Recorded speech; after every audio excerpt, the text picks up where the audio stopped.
These cocky giants laughed at Canelo Alvarez's size, dismissing him as a man who could not possibly overcome their height, reach, and strength. Yet when the bell rang, their confidence shattered under the weight of his fists. Billy Joe Saunders once boasted that he would meet Canelo with a jab, hit him square in the mouth, and send him back. Instead, it was Saunders who crumbled under the pressure, unable to withstand the storm. That is the story of Alvarez's career. Giants mocked him, but inside the ring, they discovered that size was no match for skill, determination, and precision. His career has been a journey of epic nights where every so-called invincible opponent was broken down piece by piece. On May 4, 2019, Canelo Alvarez, already one of the biggest stars in boxing, arrived at Madison Square Garden to unify the IBF, WBA, and WBC middleweight belts. His opponent was the formidable Daniel Jacobs, a man nicknamed the Miracle Man, who had survived cancer and returned to the sport with fierce determination. Jacobs was from Brooklyn, proud of his roots, and carried himself with an unshakable confidence. He had earned the IBF belt and used every opportunity to unsettle Alvarez with taunts, insults, and bold promises that he would dethrone the Mexican superstar. He mocked Canelo's physique and vowed to silence the crowd by talking with his fists. Canelo, however, was unshaken. His composure never cracked, and he interpreted Jacobs's behavior as evidence of fear rather than strength. When fight night arrived, the atmosphere was electric. From the opening bell, Jacobs attempted to impose his size and weight advantage, trying to push Canelo back with long jabs and strong hooks. Yet Alvarez's defense was airtight. His head movement, tight guard, and counterpunching ability neutralized Jacobs's attacks. As the rounds unfolded, both men traded shots at close range, exciting the crowd with their exchanges. Jacobs occasionally forced Canelo backward, but Alvarez remained calm, absorbing the shots and answering with precise counters. By the middle rounds, it became clear that Canelo was dictating the pace. Jacobs still landed occasional eye-catching blows, but Canelo's sharper timing and superior accuracy swayed the fight. After 12 hard rounds, all three judges scored the bout for Alvarez, awarding him a unanimous decision victory.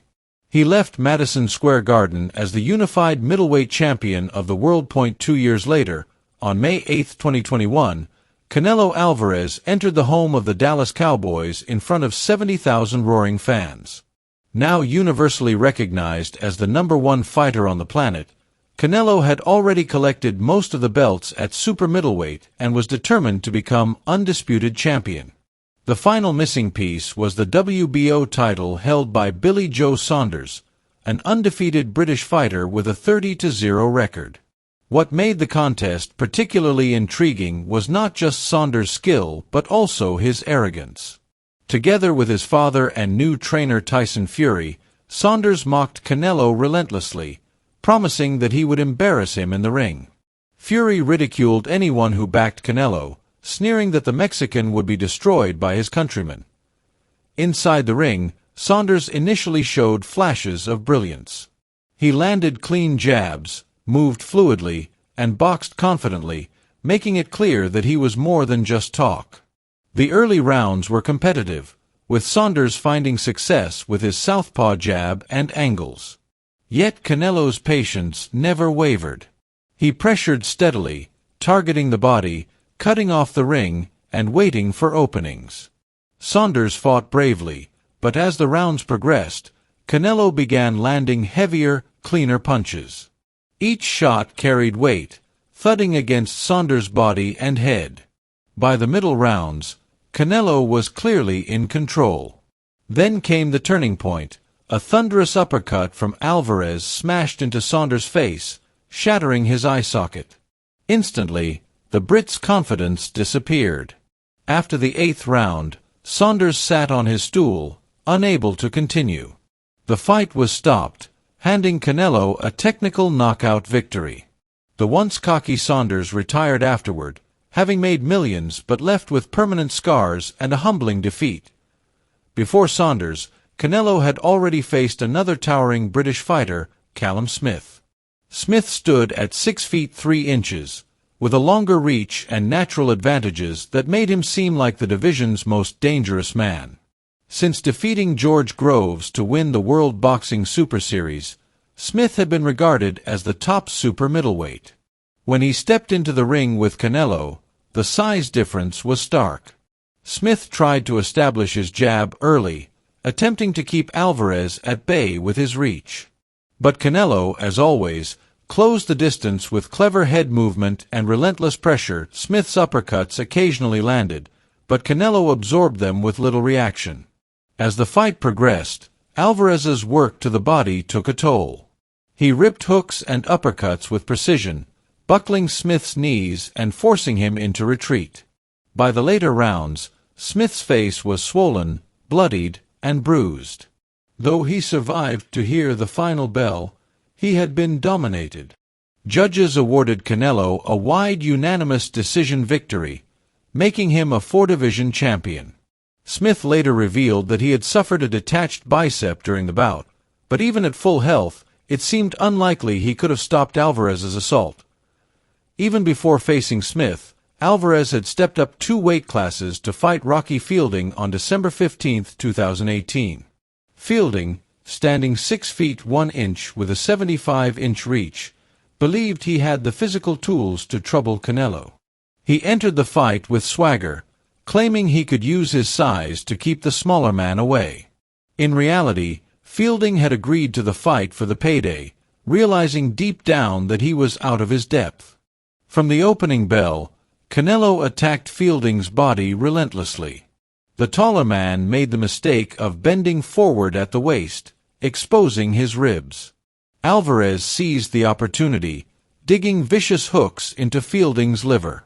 Midway through the first round, Fielding collapsed to a knee after a perfectly placed shot. He rose gamely, but Canelo continued his assault.